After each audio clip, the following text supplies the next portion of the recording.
Bismillahirrahmanirrahim. Assalamualaikum warahmatullahi wabarakatuh.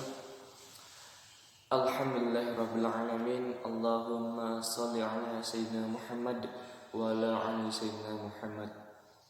Asyhadu an la ilaha illallah wa asyhadu anna Muhammadan abduhu rasuluh la nabiyya rasulullah ba'dah. Pertama-tama dan yang paling utama, marilah kita panjatkan puji serta syukur kita kehadirat Allah Subhanahu wa taala, karena berkat rahmat pelindungannya, rahmat kesehatannya, serta rahmat iman, Islam dan ihsan, sehingga kita bisa bertemu pada pagi hari ini dalam keadaan sehat walafiat. Kemudian tak lupa pula salawat rangkaian salam mari kita limpahkan kepada junjungan alam, manusia pembawa kebenaran, pendobrak kebatilan, yakni Habibana wa Nabiyana baginda Nabi Muhammad sallallahu alaihi wasallam, beserta juga kepada keluarganya, para sahabatnya, para tabi'in, para tabi'in, dan mudah-mudahan sampai kepada kita semua yang mengakui dan diakui sebagai umatnya nanti di akhir kelak. Amin Allahumma amin. Pada kesempatan kali ini izinkanlah saya untuk menyampaikan mengenai penjelasan atau tafsir dari salah satu surat dalam Al-Quran, yakni Quran surat Al-Kafirun yang berjumlah 6 ayat. Adapun asbabun nuzul dari Quran surat Al-Kafirun ini adalah dimana di suatu ketika ada pemuka-pemuka Quraisy seperti Walid bin Mughirah, Umayyah bin Khalaf dan lain sebagainya yang mendatangi Rasulullah SAW. Kemudian mereka menyerukan atau meminta kepada Nabi Muhammad SAW untuk meninggalkan ajarannya dan memeluk agama nenek moyangnya dengan diberikan abal-abal seperti harta yang melimpah, kemudian wanita yang banyak dan sebagainya. Namun Nabi Muhammad pun menolak. Kemudian orang-orang kafir pun tidak putus asa. Kemudian mereka pun memberikan janjian atau memberikan sebuah saran pada Nabi Muhammad SAW berupa ajakan agar 1 tahun pertama Nabi Muhammad itu memeluk agama nenek moyang mereka, dan 1 tahun kedepannya mereka akan memeluk agama Nabi Muhammad SAW. Kemudian Nabi Muhammad mendengar hal ini secara tegas dan gamblang. Beliau marah dan menolak secara terang-terangan. Kenapa? Karena ini mencakup masalah akidah. Akidah itu tidak perlu dipermainkan seperti itu.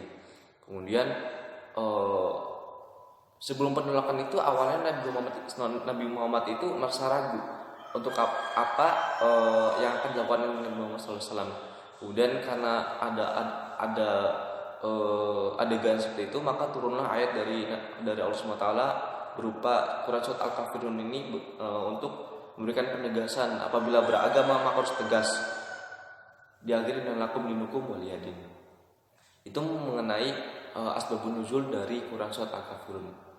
Adapun tafsir dari Quran surat Al-Kafirun ini di ayat yang pertama itu menjelaskan, atau mungkin kita baca saja dari awal mengenai isi atau ayat dari Quran surat Al-Kafirun. A'udzu billahi minasy syaithanir rajim. Bismillahirrahmanirrahim. Qul ya ayyuhal kafirun, yang memiliki arti Qul ya ayyuhal kafirun, katakanlah Muhammad wahai orang-orang kafir. Di sini kata kul itu kembali lagi kepada dari Nabi Muhammad SAW, di mana diakhiri dengan kafirun, wahai orang kafir. Nah, diksi kafir ini sebagian pendapat mengatakan hanya terkhusus pada orang-orang di zaman dahulu seperti di Mekah dan Madinah. Jadi bukan termasuk kafirun itu orang-orang yang orang-orang kafir di seluruh pelosok negeri, tapi lebih kepada penunjukan orang-orang kafir pada zaman dulu, yaitu di Mekah dan di Madinah. Kemudian dilanjutkan pada ayat kedua, la a'budu ma ta'budun. La di sini merupakan bentuk penegasan atau penolakan mengenai a'budu. A'budu adalah kalau dalam artinya itu merupakan bentuk fi'il mudhari' yang dimana itu berkaitan antara waktu baik sekarang maupun nanti ya masa yang akan datang. Dimana abud ini ini kembali lagi pada Nabi Muhammad SAW, dimana dia itu tidak akan menyembah apa yang kaum kafir menyembah baik masa kini maupun masa yang akan datang. Kemudian diakhiri dengan ma ta'budun. Ma itu apa yang kamu sembah, ta'budun. Kemudian lanjutkan di ayat ketiga, wala antum 'abiduna ma a'bud, dan kamu bukan penyembah apa yang aku sembah. Nah, di sini antum ini jadi antum itu bukan penyebutan untuk dua orang saja, tapi dua orang lebih ya antum itu. Wala antum 'abiduna ma a'bud. Adapun di ayat ketiga ini berbeda dengan ayat yang kedua, di mana di ayat ketiga ini merupakan bentuk penolakan dari mereka, namun tidak berkaitan dengan waktu. Maka dalam Islam pun mengenal namanya diksi mu'alaf. Jadi di ayat ketiga ini menjelaskan bahwasanya di suatu hari nanti maka orang-orang kafir itu ya akan meluk Islam tuh ya, wala antum a'buduna ma'bud. Kemudian di ayat yang keempat, wala ana a'budu ma'abadtum, dijelaskan dan aku tidak pernah menjadi penyembah apa yang kamu sembah. Nah, ini sama dengan ayat kedua, namun lebih jelas lagi atau penegasan dari ayat kedua, di mana di sini ada diksi wala ana a'budu ma. A'budu ini merupakan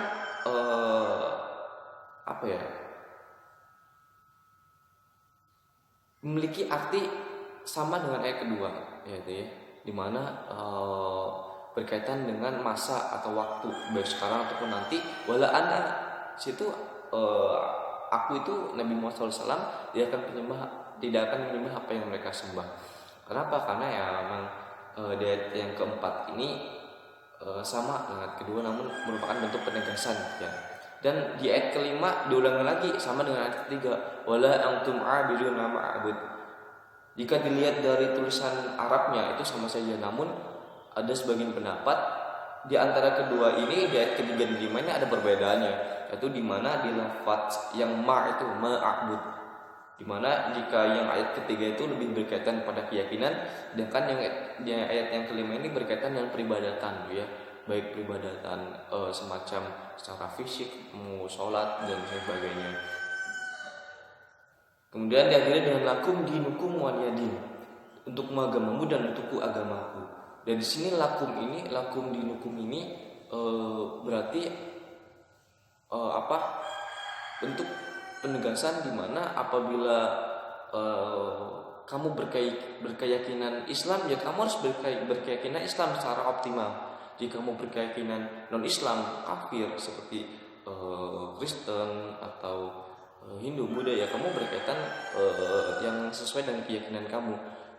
Ini berkaitan dengan salah satu hadis dari Nabi Muhammad SAW, di mana beliau pun pada zaman dulu itu tidak pernah membunuh atau tidak pernah melukai orang-orang kaum musyrikin, di mana dia menyerukan dengan panggilan yang lemah lembut sekali sehingga orang kafir pun merasa terhormat, merasa tertegun, dan banyak dari mereka pun yang masuk Islam karena perbuatan dan akhlak dari Nabi Muhammad SAW. Kemudian makna secara globalnya itu di mana di ayat yang kedua dan keempat ini, apabila kita kaitkan dengan tarikh Islam atau sejarah Islam, maka yang dimaksud atau konsep dari Al-Quran ini bahwasanya kan pada zaman dulu kan para sahabat itu kan belum masuk Islam, seperti sahabat Umar bin Khattab, Khalid bin Walid dan sebagainya. Sebelum kan mereka orang kafir atas sebelum masuk Islam. Kemudian karena ada diksi atau pengertian atau makna dari Quran surat ini, maka mereka tidak tersinggung. Kenapa? Karena maksud dari ini adalah di mana kamu akan menyembah apa yang aku sembah. Jadi tidak berkaitan waktu. Apabila berkaitan waktu, maka sahabat seperti Umar dan Khalid bin Walid tidak dianggap ya. Kenapa? Karena mereka adalah orang-orang kafir. Kamu itu sini mungkin dimaksudkan seperti Umar, Khalid bin Walid dan sebagainya. Kemudian di 6 ayat ini terkhusus lebih menjelaskan kepada atau secara intinya adalah bentuk perbedaan atau bentuk pengayaan. Jika kamu memiliki agama ini, maka kamu bisa meyakinkan atau lebih optimal dalam beragama ini. Dengan bila kamu beragama Kristen atau beragama Hindu Buddha, intinya kamu secara optimal mengembangkan atau lebih kepada kamu harus fokus kepada agama kamu sendiri. Mengenai ayat ini para ulama atau sebagian lain berpendapat bahwasanya surat ini tuh surat turun sebelum hijrah ke Madinah. Jadi masih hijrah di Mekah, masih di Mekah, dan asbabun nuzulnya mungkin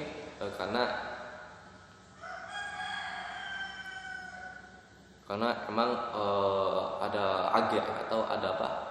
adegan di mana Nabi Muhammad itu menolak ajakan dari kaum kafir Quraisy mengenai penyembahan orang-orang kafir yang berupa 1 tahun engkau menyembah agamaku, setahun aku menyembah agamamu. Nabi Muhammad menolak, dan dengan ketegasannya beliau pun marah dan tidak setuju dengan apa yang disarankan oleh kaum kafir Quraisy. Nah, sejak saat itu mereka pun menambah lebih geram atau menambah marah kepada Nabi Muhammad SAW, sehingga setahun berikutnya maka Nabi Muhammad pun diperintahkan hijrah oleh Allah untuk hijrah ke Madinah. Kenapa? Karena emang awalnya emang ada ajakan, kemudian ditolak oleh Nabi, lalu para kaum kafir marah, dan untuk menanggulangi atau memprediksi apa yang dilakukan oleh kaum kafir Quraisy, maka Allah memerintahkan Nabi Muhammad dengan para pengikutnya untuk hijrah ke Madinah. Jadi itu mungkin penjelasan mengenai Quran surat Al-Kafirun, yang dimana apabila kita teliti lebih jauh lagi, jika kalian yang di rumah bisa membuka Quran surat Al-Kafirun, maka di ayat yang ketiga dan 5 itu tidak sama artinya dimana di ayat ketiga itu, jika di Al-Quran memiliki arti dan kamu bukan penyembah apa yang aku sembah. Sedangkan di ayat yang kelima itu memiliki arti dan kamu tidak pernah pula menjadi penyembah apa yang aku sembah. Kedua ayat ini walaupun memang bahasa Arabnya sama, namun di artinya itu berbeda Wallahu a'lam bishawab. Mungkin kita sama-sama tutup bisa kajian pada hari ini dengan bersama-sama mengucap lafaz hamdalah, baca doa kafatul majelis. Alhamdulillahirabbil alamin, subhanakallahumma wa bihamdika, asyhadu an la ilaha illa anta, astaghfiruka wa atubu ilaik. Mohon maaf apabila ada kesalahan dalam perkataan maupun perbuatan. Akhirul kalam, wassalamualaikum warahmatullahi wabarakatuh.